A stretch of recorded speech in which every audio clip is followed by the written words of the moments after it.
Differential equations का next topic discuss करने जा रहे हैं और वो हमारा क्या है, लीनियर डिफरेंशियल इक्वेशंस। ठीक है ना, समझिएगा थोड़ा सा। इसके पहले हम आपको है ना होमोजेनियस के बारे में बात किए थे। ठीक है, this is the linear differential equations, है ना। हम आपको बात कर रहे हैं कि एसवीटी में जो हमारा सिलेबस है, ठीक है, इसके अकॉर्डिंग जो पॉइंट हमारा रिक्वायरमेंट है हम उसी पे फोकस करेंगे, उसी पे बात करेंगे। ठीक है, क्योंकि 5 तारीख से एग्जाम है, आप लोग को पता है ना, और बहुत ज्यादा टाइम है नहीं है हम लोग के पास। ठीक है, तो हमारा जो रिक्वायरमेंट है जहां से हमको क्वेश्चंस आता है हम मेनली उस पे फोकस करेंगे आपको। ठीक है, देखिए डिफरेंशियल इक्वेशन में जनरली है ना, ऐसे तो और भी इक्वेशन का फॉर्मेशन होता है, लेकिन दो टाइप का फॉर्म हम लोग को पढ़ने को है ना। वो दो टाइप का फॉर्म कौन कौन है ध्यान दीजिएगा, पहले समझिएगा। ठीक है, तो पहला फॉर्म जो हमारा डिफरेंशियल इक्वेशन में आएगा वो कुछ इस तरह से आएगा, है ना। सपोज है कि आपका इस फॉर्म में है कि dy upon dx plus py is equal to q। समझ में आ रही बात, है ना। हर एक का फॉर्मेट याद रखिएगा, जैसे होमोजेनियस वाला था, ठीक है ना, तो होमोजेनियस वाले में हम आपको फॉर्म बताए थे कि उसका फॉर्म हमारा कैसा होगा। समझ में आ रही बात। सिमिलरली इसी टाइप का हम लीनियर डिफरेंशियल इक्वेशंस की बात करेंगे, तो हम देखेंगे कि हमारा जो इक्वेशन पूछा जा रहा है वो किस फॉर्म में है। अगर इस फॉर्म में है dy upon dx plus py is equal to q, तो हम बोलेंगे कि भाई हमारा जो इक्वेशन है वो किस में है, लीनियर डिफरेंशियल इक्वेशंस में है। और हम जो लीनियर डिफरेंशियल इक्वेशंस का जो मेथड होता है वो हम यूज करेंगे। क्या मेथड होता है हम आगे देखेंगे। ठीक है ना, पहले हम बात कर रहे हैं फॉर्म का, कि अगर हमारे पास इस तरह का फॉर्म हो इक्वेशन का, तो हम समझेंगे कि हमारा इक्वेशन जो है वो किस फॉर्म में है, तो linear equation, linear differential equation के फॉर्म में है। डिफरेंशियल का मतलब समझ ही रहे हैं, dy अपॉन dx डिफरेंशियल के फॉर्म में है, और इक्वेशन है क्योंकि इक्वलिटी लगा हुआ है तो इक्वेशन है हमारे पास। तो ये हम क्या बोलेंगे कि इस फॉर्मेट में अगर है तो हमारा लीनियर डिफरेंशियल इक्वेशन के फॉर्म में है। क्लियर है बात, ध्यान दीजिएगा। अब यहाँ पे क्वेश्चन उठता है कि सर P और Q क्या है। ठीक है, तो देखिएगा यहाँ पे ध्यान दीजिएगा कि जब हम dx यहाँ रहेगा, मतलब y को अगर x के रिस्पेक्ट में डिफरेंशिएट के फॉर्म में रहेगा डिफरेंशियल इक्वेशन, तो हमारा P और Q ये दोनों आ तो कोई कांस्टेंट वैल्यू हो जाए, समझ में आ रही बात, या फिर ये x के फंक्शन के फॉर्म में होगा। लेकिन ध्यान रहे कब, जब हम यहाँ पे dx रहेगा, मतलब y को x के रिस्पेक्ट में डिफरेंशियल के फॉर्म में रहेगा तो। क्लियर है।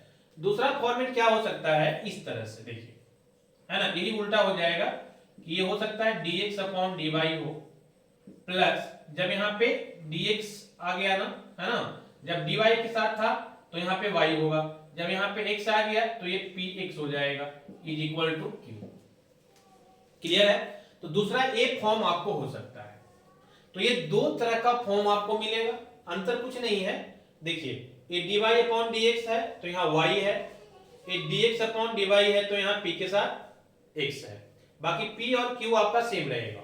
और कॉन्सेप्ट भी सेम कि यहाँ पे x के रिस्पेक्ट में हम कर रहे हैं, तो p और q हमारा x का फंक्शन हो सकता है या कांस्टेंट हो सकता है।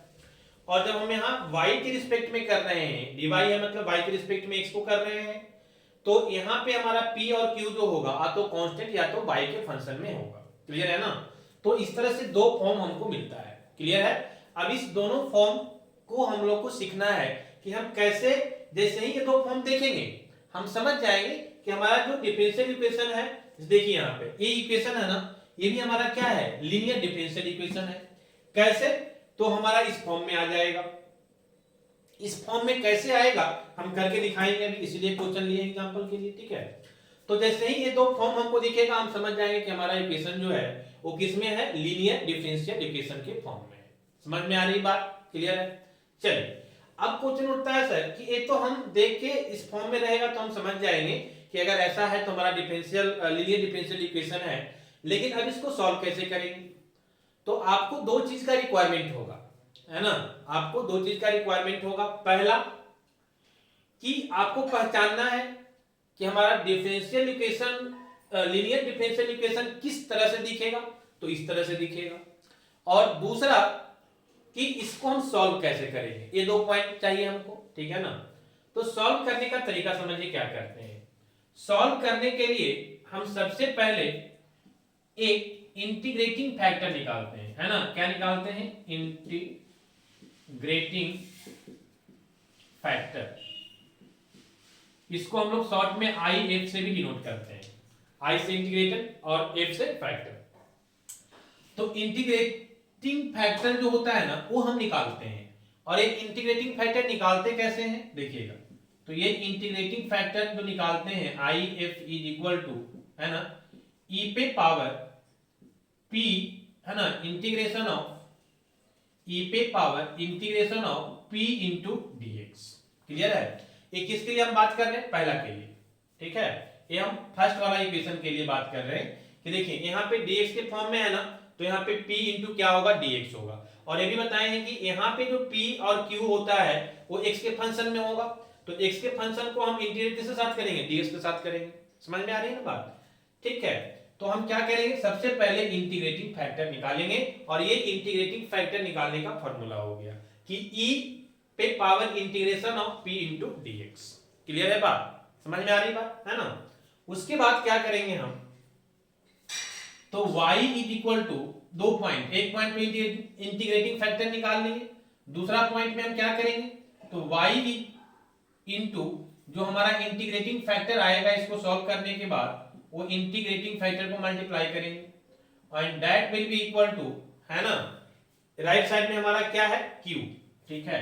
तो इधर हो जाएगा हमारा integration of q into integrating factor, है ना, और इंटू q भी किसके फंक्शन में होता है? x के फंक्शन में। ये पहला फॉर्मेट जो है ना वो x के फंक्शन में q भी होगा, इसीलिए इसको भी dx के साथ करेंगे इंटीग्रेशन। और चूंकि इंटीग्रेशन आ गया तो प्लस c लिख सकते हैं।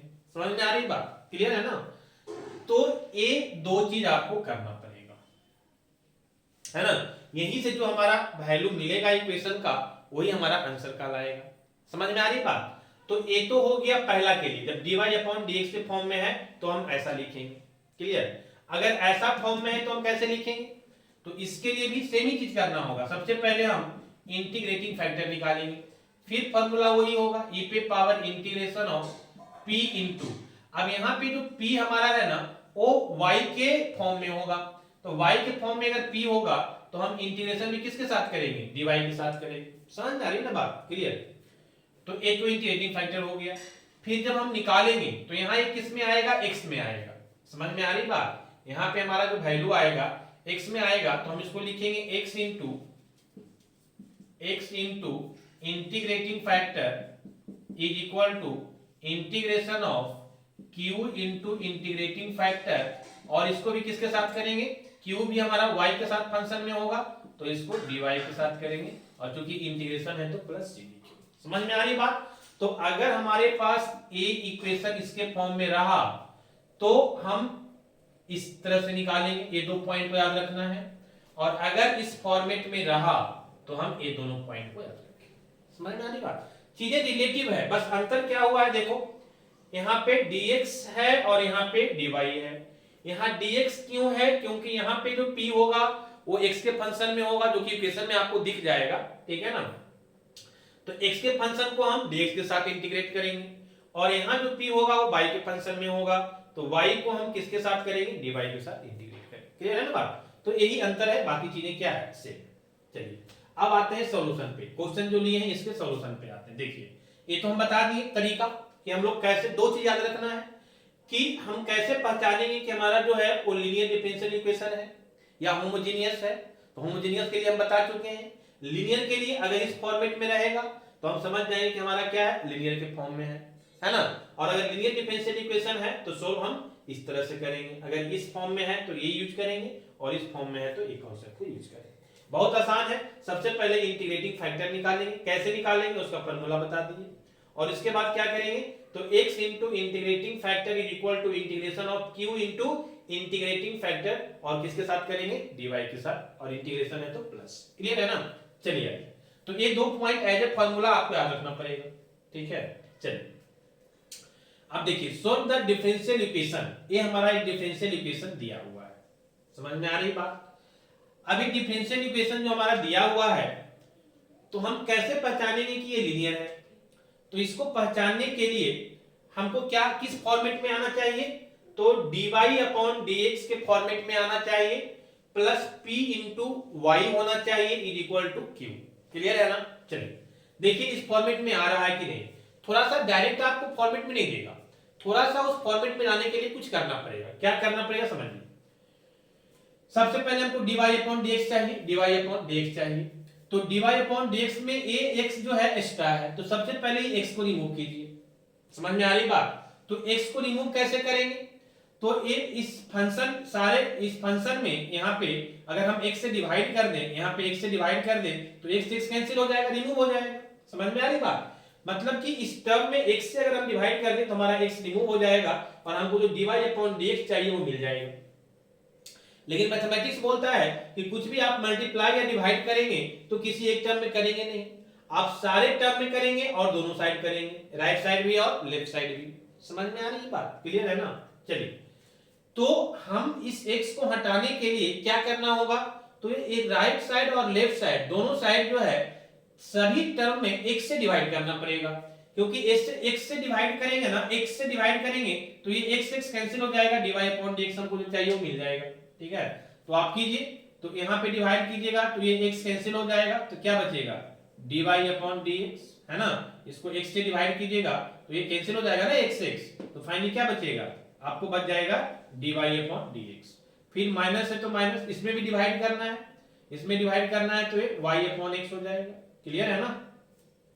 चलिए इज इक्वल टू, इसमें भी डिवाइड करना है तो एक 2x स्क्वायर है, x से डिवाइड करेंगे ना, दिस इज 2x, है ना। यहाँ पे एक मिस्टेक है, यहाँ पे इसको ठीक कर लीजिएगा, दिस इज 2x क्यू, ये कितना है 2x क्यू है। एक बार हम मिला लेते हैं कुछ,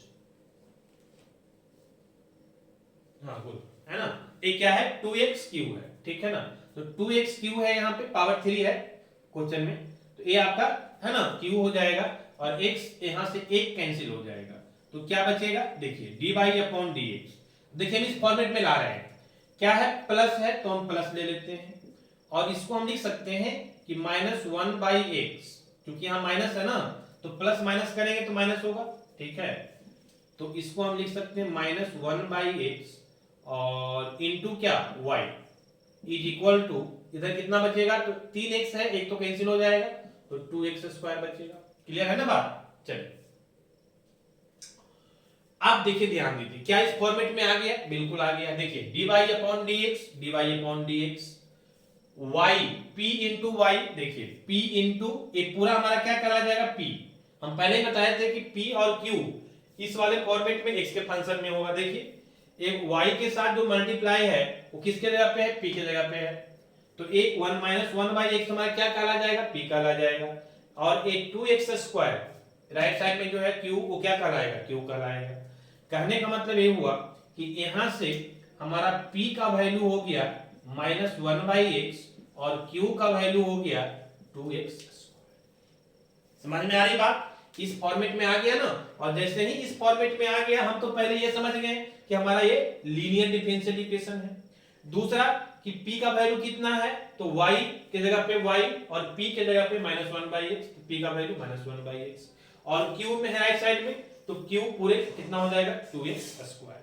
समझ में आ रही बात? यहां तक क्लियर है ना? चलिए अब आइए देखिए क्या करते हैं, समझ में आ रही बात?